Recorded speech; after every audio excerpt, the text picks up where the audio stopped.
नमस्कार मैत्रिणींनो. उन्हाळा लागला की भाज्यांची चव ही अजिबातच लागत नाही. पण चटपटीत तर काहीतरी खावेसे वाटतेच.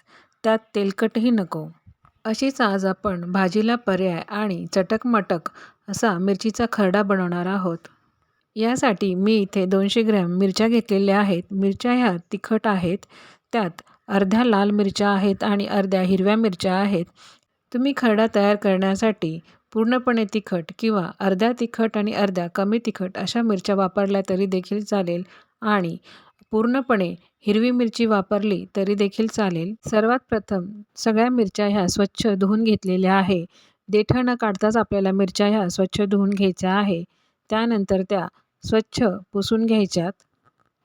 मी इथे मिरच्या धुवून आणि स्वच्छ पुसून घेतलेल्या आहेत. आता त्याचे देठ काढून घेते. मिरच्यांचे देठ काढून झाल्यानंतर त्यांना असे बारीक बारीक चिरून घ्यायचे. मिरच्या ह्या आपल्याला ठेचून त्याचा खरडा तयार करायचा आहे. अशा ह्या मिरच्या बारीक बारीक कापून घेतल्या म्हणजे मिरच्या ह्या ठेचायला सोप्या जातात. सगळ्या मिरच्या ह्या कापून झालेल्या आहेत. आता गॅसवर तवा ठेवून त्यावरती 1 चम्मच तेल टाकून घेते. तेलामध्ये कापलेल्या सगळ्या मिरच्या टाकून आपल्याला त्या छानपैकी परतवून घ्यायच्या आहेत. मिरच्या परतत असताना गॅस आपल्याला हा मीडियम टू स्लोच ठेवायचा आहे आणि मिरच्या परतण्यासाठी आपल्याला 7 ते 8 मिनटं लागतात. मिरच्या परतत असतानाच यामध्ये चवीनुसार मीठ हे टाकून घ्यायचे आहे. मिठाचे प्रमाण हे थोडेसे जास्त ठेवायचे म्हणजे मिरच्यांचा तिखटपणा हा कमी होतो. यात मी येथे थोडेसे हिंग टाकून घेतले. त्याचप्रमाणे 2 चम्मच जिरे देखील टाकून घेतलेले आहे. जिरे टाकून घेतल्यानंतर मिरच्या पुन्हा 1-2 मिनटं परतवून घ्यायच्यात.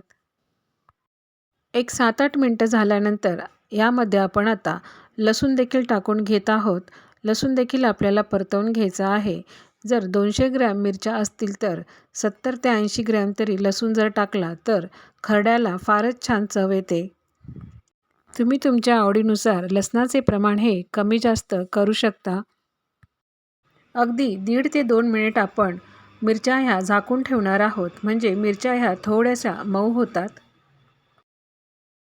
2 मिनिटांनंतर झाकण काढून पुन्हा एकदा आपण सगळ्या मिरच्या ह्या हलवून घेऊयात.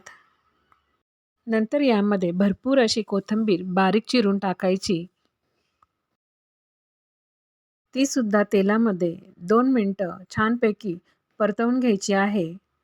तुम्हाला जर आवडत असेल तर यामध्ये तुम्ही कांदा देखील चिरून टाकू शकता किंवा शेंगदाणे, खोबरं काहीही टाकू शकतात.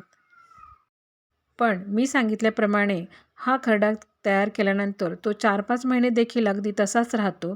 त्याची चव देखील बदलत नाही. यानंतर जसे तुम्हाला खायला पाहिजे आहे तसे काढून त्यामध्ये शेंगदाण्याचा बारीक कूट टाकून घेतला तरी देखील चालेल. इथे मी गॅस बंद केलेला आहे. त्यानंतर एक ओला कपडा घेऊन त्यावरती तवा ठेवलेला आहे. तवा हा आपला गरम असतो म्हणून खाली ओला कपडा घेतला. त्यानंतर 2 मिनिटांनंतर आपल्याला मिरच्या ह्या ठेचून घ्यायच्या आहे म्हणजे तोपर्यंत त्यावरची गरम वाफ ही निघून जाते.